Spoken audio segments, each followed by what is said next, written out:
स्वागत है आज के इस एक्सप्लेनर में। सीधा मुद्दे पर आते हैं। आज हम जिस चीज की बात करने वाले हैं ना, वो कोई आम घटना नहीं है। हम बात कर रहे हैं एक बेहद गोपनीय और कड़े मिलिट्री एक्शन की, जिसे नाम दिया गया था ऑपरेशन सिंदूर। हम इसकी पूरी टाइमलाइन, इसके पीछे की टैक्टिकल प्लानिंग और इसके बड़े भू राजनीतिक असर को गहराई से समझेंगे। तो चलिए बिना किसी देरी के शुरू करते हैं। कहानी शुरू होती है 22 अप्रैल 2025 से। दोपहर के बज रहे थे करीब 1:30। जगह थी पहलगाम की बेहद खूबसूरत बैसरन घाटी, जिसे लोग प्यार से मिनी स्विट्जरलैंड भी कहते हैं। जरा सोचिए, ठंडी हवा, ऊंचे देवदार के पेड़ और एकदम शांति। लेकिन अचानक ये शांति एक बहुत ही खौफनाक और टारगेटेड आतंकी हमले से पूरी तरह टूट गई। इस पूरी घटना में जो सबसे दिल दहला देने वाला नंबर है वो है 26। हुआ क्या कि मिलिट्री की वर्दी पहने कुछ हथियारबंद उग्रवादियों ने बहुत ही क्रूर तरीके से लोगों को उनके धर्म के आधार पर अलग किया, और सिर्फ 15 मिनट के अंदर 26 बेगुनाह लोगों की जान चली गई। इनमें एक हाल ही में शादीशुदा सैनिक लेफ्टिनेंट विनय नरवाल भी शामिल थे, और उनके साथ थे एक स्थानीय मुस्लिम गाइड आदिल हुसैन। आदिल ने अपनी जान की परवाह किए बिना एक हमलावर से हथियार छीनने की कोशिश की और एक टूरिस्ट को बचाते हुए अपनी जान कुर्बान कर दी। अब देखिए, गोली का जवाब तुरंत गोली से नहीं दिया गया। सैन्य कार्रवाई से पहले सरकार का पहला कदम था कूटनीतिक और आर्थिक नाकेबंदी। ये 4 कदम बेहद अहम थे। इनमें सबसे बड़ा मास्टर स्ट्रोक था सिंधु जल संधि यानी इंडस वाटर ट्रीटी को रोकना। आपको पता है, ये संधि पड़ोसी क्षेत्र की लगभग 80% खेती का आधार है। इसके अलावा अटारी बॉर्डर को सील करना, वीजा कैंसिल करना और OTT प्लेटफॉर्म्स पर वहां के मीडिया को पूरी तरह बैन करना शामिल था। मतलब बिना ट्रिगर दबाए ही दबाव बहुत ज्यादा बढ़ा दिया था। ठीक एक हफ्ते बाद 29 अप्रैल को सारा एक्शन शिफ्ट होता है नई दिल्ली के साउथ ब्लॉक वॉर रूम में। बंद कमरों के पीछे एक बेहद हाई लेवल मीटिंग चल रही थी, जिसमें प्रधानमंत्री, तीनों सेनाओं के प्रमुख और हमारे national security advisor Ajit Doval मौजूद थे। इसी मीटिंग में सारे पहलुओं को अच्छी तरह तोलने के बाद सेना को जवाबी कार्रवाई करने की पूरी छूट यानी फाइनल ग्रीन सिग्नल दे दिया गया। ग्रीन सिग्नल मिलते ही खुफिया एजेंसियां पूरी तरह से एक्टिव हो गईं। सैटेलाइट इमेजरी और ड्रोन सर्विलांस के जरिए 21 संदिग्ध ठिकानों की लाइव ट्रैकिंग शुरू हुई। लेकिन रडार पर इन 21 में से सिर्फ 9 ठिकानों को ही फाइनल टारगेट के लिए चुना गया। क्यों? क्योंकि इन 9 कैंप्स का सीधा कनेक्शन पुराने बड़े आतंकी हमलों से था। बिल्कुल पिन पॉइंट एक्यूरेसी के साथ इन्हें फाइनल लिस्ट में डाला गया। इस पूरे ऑपरेशन के पीछे की सोच को समझने के लिए हमें 1999 की उस दर्दनाक याद में जाना होगा। IC-814 Kandahar hijack. तब बंधकों की जान बचाने के लिए भारत को मजबूरन आतंकवादी मसूद अजहर को रिहा करना पड़ा था, और यहीं पर NSA अजीत डोभाल का वो बयान बहुत मायने रखता है। भारत दोबारा इतना बेबस नहीं होगा। वो जो बेबसी की कसक थी ना, उसी ने इस नए ऑपरेशन की पूरी दिशा और तेवर तय किए।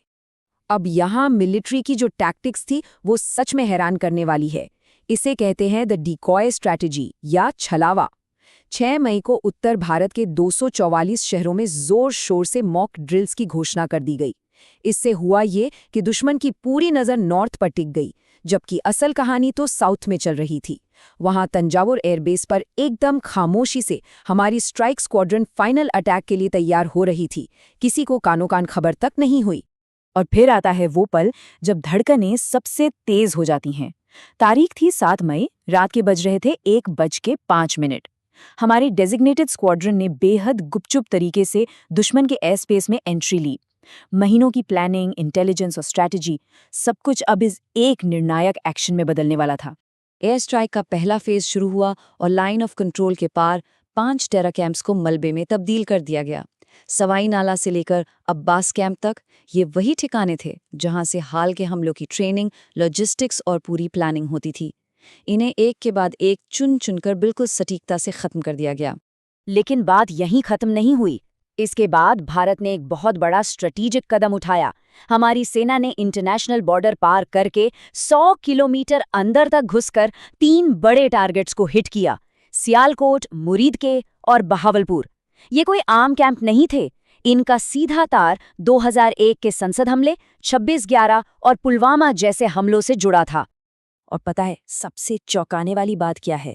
ये सब कुछ, ये पूरी तबाही सिर्फ और सिर्फ 25 मिनट में हुई। इन 25 मिनटों के अंदर 9 आतंकी बेस राख हो गए, 100 से ज्यादा गुर्गे मारे गए और सबसे अहम बात, 1999 के कंधार हाईजैक का मास्टरमाइंड अब्दुल रऊफ असगर भी ढेर हो गया। मसूद अजहर से जुड़े 10 बड़े कमांडर्स मारे गए। मतलब 25 साल पुराना हिसाब आखिरकार चुकता हो गया। सरप्राइज एलिमेंट कितना तगड़ा था, इसका अंदाजा आप इसी बात से लगा सकते हैं कि इस हमले से ठीक 3 घंटे पहले विरोधी वायुसेना ने सोशल मीडिया पर एक बेहद कॉन्फिडेंट पोस्ट किया था, चैन से सो जाओ, पीएएफ जाग रही है। और उसके कुछ ही घंटों बाद उनका एयर स्पेस पूरी तरह से भेद दिया गया। हमारी डीकॉय स्ट्रैटेजी ने वाकई में अपना काम कर दिया था। जाहिर है, इसके बाद एक्शन का रिएक्शन तो होना ही था। हमले के सिर्फ 3 घंटे बाद ही दुश्मन की तरफ से ड्रोन और मिसाइल दागे गए, लेकिन हमारे S-400 डिफेंस सिस्टम ने उन्हें हवा में ही रोक दिया। फिर 24 घंटे के अंदर ही फाइटर जेट्स के बीच डॉग फाइट्स हुई, जिसमें दुश्मन के 5 जेट गिराए गए और लाहौर का रडार सिस्टम ठप कर दिया गया। बात इतनी बढ़ गई कि 3 दिन बाद यानी 10 मई की शाम को एक हॉटलाइन कॉल हुई और तुरंत सीज फायर यानी युद्ध विराम पर सहमति बन गई। जब सीज फायर लागू हो गया तब जाकर पूरी दुनिया को इस मिशन का असली नाम पता चला, ऑपरेशन सिंदूर। ये नाम ऐसे ही रैंडमली नहीं रखा गया था। ये असल में पहलगाम हमले में शहीद हुए सैनिक की पत्नी हिमांशी नरवाल के लिए एक बेहद भावुक श्रद्धांजलि थी, एक विधवा के माथे से मिटे सिंदूर का प्रतीक, जिसने इस पूरी जियोपॉलिटिकल कार्रवाई की नींव रखी थी। अब देखिए, ऑपरेशन के बाद जो प्रेस कॉन्फ्रेंस हुई ना, वो अपने आप में एक मास्टर स्ट्रोक थी। याद है पहलगाम हमला कैसे धर्म के आधार पर किया गया था? इसका करारा जवाब देने के लिए इस प्रेस ब्रीफिंग को सेना की 2 महिला अधिकारियों ने लीड किया, कर्नल सोफिया कुरैशी जो मुस्लिम हैं और विंग कमांडर वामिका सिंह जो हिंदू हैं। ये सिर्फ एक प्रेस कॉन्फ्रेंस नहीं थी, ये देश की एकजुटता और सेक्युलरिज्म का एक बहुत बड़ा मैसेज था पूरी दुनिया के लिए। इस प्रेस कॉन्फ्रेंस में इन दोनों अधिकारियों ने दुनिया के सामने पक्के, एकदम अकाट्य वीडियो सबूत रखे। उन्होंने साफ तौर पे साबित किया कि हथियारों की सटीकता इतनी अचूक थी कि सिर्फ और सिर्फ 9 आतंकी ठिकानों को ही निशाना बनाया गया। एक भी सिविलियन, जी हां, एक भी आम नागरिक को खरोच तक नहीं आई। इन सबूतों के सामने आने से अंतर्राष्ट्रीय स्तर पर उठने वाले हर शक की गुंजाइश वहीं खत्म हो गई। तो आज के इस एक्सप्लेनर में हमने देखा कि कैसे 25 मिनट के अंदर आतंक के फिजिकल ढांचे को पूरी तरह से मटियामेट कर दिया गया। लेकिन जाते जाते ये पूरी घटना हमारे सामने एक बहुत बड़ा और गहरा सवाल छोड़ जाती है। फिजिकल कैंप्स और बिल्डिंग्स को तो हम 25 मिनट में गिरा सकते हैं, लेकिन उस नफरत भरी विचारधारा का क्या जो इन कैंप्स के टूटने के बाद भी दिमागों में जिंदा रहती है? एक देश इस गहरी जड़ जमा चुकी सोच को कैसे खत्म करे, इस पर जरूर सोचिएगा।